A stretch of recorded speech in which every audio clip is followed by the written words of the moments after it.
नमस्कार दोस्तों, धार्मिक कहानियाँ पूरा जरूर सुने। जब भगवान राम और प्रभु शंकर में हुआ युद्ध। बात उन दिनों की है जब श्री राम का अश्वमेध यज्ञ चल रहा था। श्री राम के अनुज शत्रुघ्न के नेतृत्व में असंख्य वीरों की सेना सारे प्रदेश को विजित करती जा रही थी। यज्ञ का अश्व प्रदेश प्रदेश जा रहा था। इस क्रम में कई राजाओं के द्वारा यज्ञ का घोड़ा पकड़ा गया, लेकिन अयोध्या की सेना के आगे उन्हें झुकना पड़ा। शत्रुघ्न के अलावा सेना में हनुमान, सुग्रीव और भरत पुत्र पुष्कल सहित कई महारथी उपस्थित थे, जिन्हें जीतना देवताओं के लिए भी संभव नहीं था। कई जगह भ्रमण करने के बाद यज्ञ का घोड़ा देवपुर पहुंचा, जहां राजा वीरमणि का राज्य था। राजा वीरमणि अति धर्मनिष्ठ तथा श्रीराम एवं महादेव के अनन्य भक्त थे। उनके दो पुत्र रुक्मांगद और शुभंगद वीरों में श्रेष्ठ थे। राजा वीरमणि के भाई वीरसिंह भी एक महारथी थे। राजा वीरमणि ने भगवान शंकर की तपस्या कर उन्हें प्रसन्न किया था और महादेव ने उन्हें उनकी और उनके पूरे राज्य की रक्षा का वरदान दिया था। महादेव के द्वारा रक्षित होने के कारण कोई भी उनके राज्य पर आक्रमण करने का साहस नहीं करता था। जब अश्व उनके राज्य में पहुंचा तो राजा वीरमणि के पुत्र रुक्मांगद ने उसे बंदी बना लिया और अयोध्या के सैनिकों से कहा कि यज्ञ का घोड़ा उनके पास है, इसलिए वे जाकर शत्रुघ्न से कहें कि विधिवत युद्ध कर वो अपना अश्व छुड़ा लें। जब रुक्मांगद ने ये सूचना अपने पिता को दी तो वो बड़े चिंतित हुए और अपने पुत्र से कहा कि अनजाने में तुमने श्रीराम के यज्ञ का घोड़ा पकड़ लिया है। श्रीराम हमारे मित्र हैं और उनसे शत्रुता करने का कोई औचित्य नहीं है, इसलिए तुम यज्ञ का घोड़ा वापस लौटा आओ। इस पर रुक्मांगद ने कहा कि हे पिताश्री, मैंने तो उन्हें युद्ध की चुनौती भी दे दी है, अब उन्हें बिना युद्ध के अश्व लौटना हमारा और उनका दोनों का अपमान होगा। अब तो जो हो गया है उसे बदला नहीं जा सकता, इसलिए आप मुझे युद्ध की आज्ञा दें। पुत्र की बात सुनकर वीरमणि ने उसे सेना सुसज्जित करने की आज्ञा दे दी। राजा वीरमणि अपने भाई वीरसिंह और अपने दोनों पुत्र रुक्मांगद और शुभांगद के साथ विशाल सेना लेकर युद्ध क्षेत्र में आ गए। इधर जब शत्रुघ्न को सूचना मिली कि उनके यज्ञ का घोड़ा बंदी बना लिया गया है तो वो बहुत क्रोधित हुए एवं अपनी पूरी सेना के साथ युद्ध के लिए युद्ध क्षेत्र में आ गए। उन्होंने पूछा कि उनकी सेना से कौन अश्व को छुड़ाएगा, तो भरत पुत्र पुष्कल ने कहा कि तातश्री आप चिंता न करें, आपके आशीर्वाद और श्री राम के प्रताप से मैं आज ही इन सभी योद्धाओं को मारकर अश्व को मुक्त करता हूँ। वे दोनों इस प्रकार बात कर रहे थे कि पवनसुत हनुमान ने कहा कि राजा वीरमणि के राज्य पर आक्रमण करना स्वयं परमपिता ब्रह्मा के लिए भी कठिन है, क्योंकि यह नगरी महाकाल द्वारा रक्षित है। अतः उचित यही होगा कि पहले हमें बातचीत द्वारा राजा वीरमणि को समझाना चाहिए और अगर हम न समझा पाए तो हमें श्री राम को सूचित करना चाहिए। राजा वीरमणि श्री राम का बहुत आदर करते हैं, इसलिए वे उनकी बात नहीं टाल पाएंगे। हनुमान की बात सुनकर श्री शत्रुघ्न बोले, हमारे रहते अगर श्री राम को युद्ध भूमि में आना पड़े, यह हमारे लिए अत्यंत लज्जा की बात है। अब जो भी हो हमें युद्ध तो करना ही पड़ेगा। यह कहकर वे सेना सहित युद्ध भूमि में पहुंच गए। भयानक युद्ध छिड़ गया। भरत पुत्र पुष्कल सीधा जाकर राजा वीरमणि से भिड़ गया। दोनों अतुलनीय वीर थे। वे दोनों तरह तरह के शस्त्रों का प्रयोग करते हुए युद्ध करने लगे। हनुमान राजा वीरमणि के भाई महापराक्रमी वीरसिंह से युद्ध करने लगे। रुक्मांगद और शुभांगद ने शत्रुघ्न पर धावा बोल दिया। पुष्कल और वीरमणि में बड़ा घमासान युद्ध हुआ। अंत में पुष्कल ने वीरमणि पर 8 नाराज बाणों से वार किया। इस वार को राजा वीरमणि सह नहीं पाए और मूर्छित होकर अपने रथ पर गिर पड़े। वीरसिंह ने हनुमान पर कई अस्त्रों का प्रयोग किया पर उन्हें कोई हानि न पहुंचा सके। हनुमान ने एक विकट पेड़ से वीरसिंह पर वार किया, इससे वीरसिंह रक्तवमन करते हुए मूर्छित हो गए। उधर श्री शत्रुघ्न और राजा वीरमणि के पुत्रों में असाधारण युद्ध चल रहा था।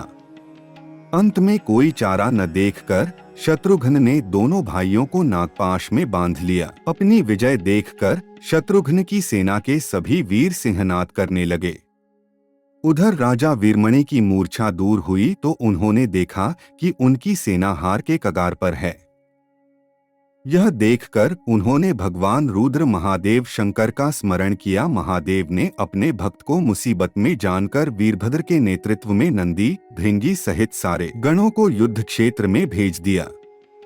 महाकाल के सारे अनुचर उनकी जय जयकार करते हुए अयोध्या की सेना पर टूट पड़े। शत्रुघ्न, हनुमान और सारे लोगों को लगा कि जैसे प्रलय आ गया है। जब उन्होंने भयानक मुख वाले रुद्रावतार वीरभद्र, नंदी, भृंगी सहित महादेव की सेना देखी तो सारे सैनिक भय से कांप उठे। शत्रुघ्न ने हनुमान से कहा कि जिस वीरभद्र ने बात ही बात में दक्ष प्रजापति का मस्तक काट डाला था और जो तेज और समता में स्वयं महाकाल के समान है, उसे युद्ध में कैसे हराया जा सकता है। यह सुनकर पुष्कल ने कहा कि हे तातश्री, आप दुखी मत हो। अब तो जो भी हो, हमें युद्ध तो करना ही होगा। यह कहते हुए पुष्कल वीरभद्र से, हनुमान, नंदी से और शत्रुघ्न भृंगी से जा भिड़े। पुष्कल ने अपने सारे दिव्यास्त्रों का प्रयोग वीरभद्र पर कर दिया, लेकिन वीरभद्र ने खेल खेल में उसे काट दिया। उन्होंने पुष्कल से कहा कि हे बालक, अभी तुम्हारी आयु मृत्यु को प्राप्त होने की नहीं हुई है, इसलिए युद्ध क्षेत्र से हट जाओ। उसी समय पुष्कल ने वीरभद्र पर शक्ति से प्रहार किया जो सीधे उनके मर्मस्थान पर जाकर लगा। इसके बाद वीरभद्र ने क्रोध से थर्राते हुए एक त्रिशूल से पुष्कल का मस्तक काट लिया और भयानक सिंहनाद किया। उधर भृंगी आदि गणों ने शत्रुघ्न पर भयानक आक्रमण कर दिया। अंत में भृंगी ने महादेव के दिए पाश में शत्रुघ्न को बांध दिया। हनुमान अपनी पूरी शक्ति से नंदी से युद्ध कर रहे थे।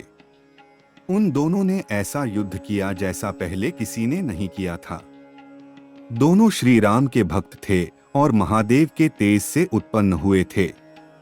काफी देर लड़ने के बाद कोई और उपाय न देखकर नंदी ने शिवास्त्र का प्रयोग कर हनुमान को पराभूत कर दिया। अयोध्या के सेना की हार देखकर राजा वीरमणि की सेना में जबरदस्त उत्साह आ गया और वे बाकी बचे सैनिकों पर टूट पड़े। यह देखकर हनुमान ने शत्रुघ्न से कहा कि मैंने आपसे पहले ही कहा था कि ये नगरी महाकाल द्वारा रक्षित है, लेकिन आपने मेरी बात नहीं मानी। अब इस संकट से बचाव का एक ही उपाय है कि हम सब श्री राम को याद करें। ऐसा सुनते ही सारे सैनिक शत्रुघ्न, पुष्कल एवं हनुमान सहित श्री राम को याद करने लगे। अपने भक्तों की पुकार सुनकर श्री राम तत्काल ही लक्ष्मण और भरत के साथ वहां आ गए।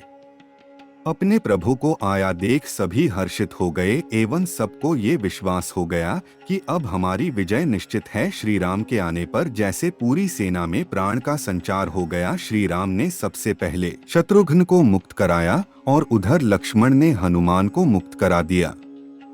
जब श्री राम, लक्ष्मण और भरत ने देखा कि पुष्कल मृत्यु को प्राप्त हो चुके हैं तो उन्हें बड़ा दुख हुआ। भरत तो शोक में मूर्छित हो गए। श्री राम ने क्रोध में आकर वीरभद्र से कहा कि तुमने जिस प्रकार पुष्कल का वध किया है, उसी प्रकार अब अपने जीवन का भी अंत समझो। ऐसा कहते हुए श्री राम ने सारी सेना के साथ शिवगणों पर धावा बोल दिया। जल्द ही उन्हें यह पता चल गया कि शिवगणों पर साधारण अस्त्र बेकार है, इसलिए उन्होंने महर्षि विश्वामित्र द्वारा प्रदान किए दिव्यास्त्रों से वीरभद्र और नंदी सहित सारी सेना को विदीर्ण कर दिया।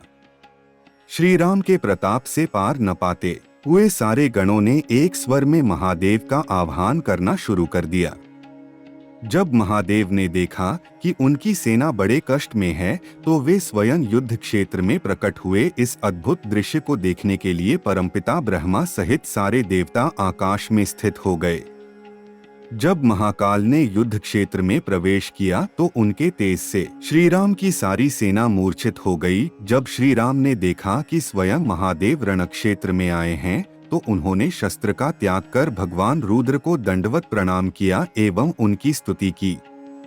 उन्होंने महाकाल की स्तुति करते हुए कहा कि हे सारे ब्रह्मांड के स्वामी, आपके ही प्रताप से मैंने महापराक्रमी रावण का वध किया। स्वयं ज्योतिर्लिंग में रामेश्वरम में पधारे। हमारा जो भी बल है वो भी आपके आशीर्वाद के फलस्वरूप ही है।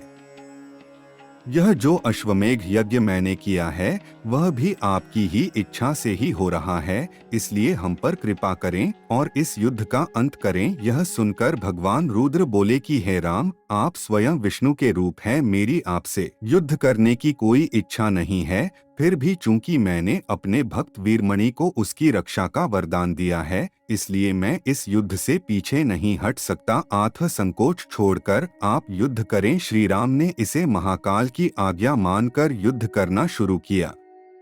दोनों में महान युद्ध छिड़ गया, जिसे देखने देवता लोग आकाश में स्थित हो गए। श्री राम ने अपने सारे दिव्यास्त्रों का प्रयोग महाकाल पर कर दिया, पर उन्हें संतुष्ट नहीं कर सके। अंत में उन्होंने पाशुपतास्त्र का संधान किया और भगवान शिव से बोले कि हे प्रभु, आपने ही मुझे ये वरदान दिया है कि आपके द्वारा प्रदत्त इस अस्त्र से त्रिलोक में कोई पराजित हुए बिना नहीं रह सकता। इसलिए हे महादेव, आपकी ही आज्ञा और इच्छा से मैं इसका प्रयोग आप पर ही करता हूँ। यह कहते हुए श्री राम ने वो महान दिव्यास्त्र भगवान शिव पर चला दिया।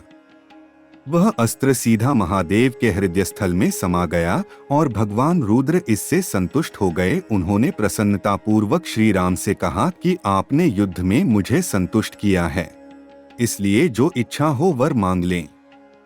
इस पर श्री राम ने कहा कि हे भगवान, यहाँ इस युद्ध क्षेत्र में भ्राता भरत के पुत्र पुष्कल के साथ असंख्य योद्धा वीरगति को प्राप्त हो गए हैं, उन्हें कृपया जीवन दान दीजिए। महादेव ने मुस्कुराते हुए तथास्तु कहा और पुष्कल समेत दोनों ओर के सारे योद्धाओं को जीवित कर दिया।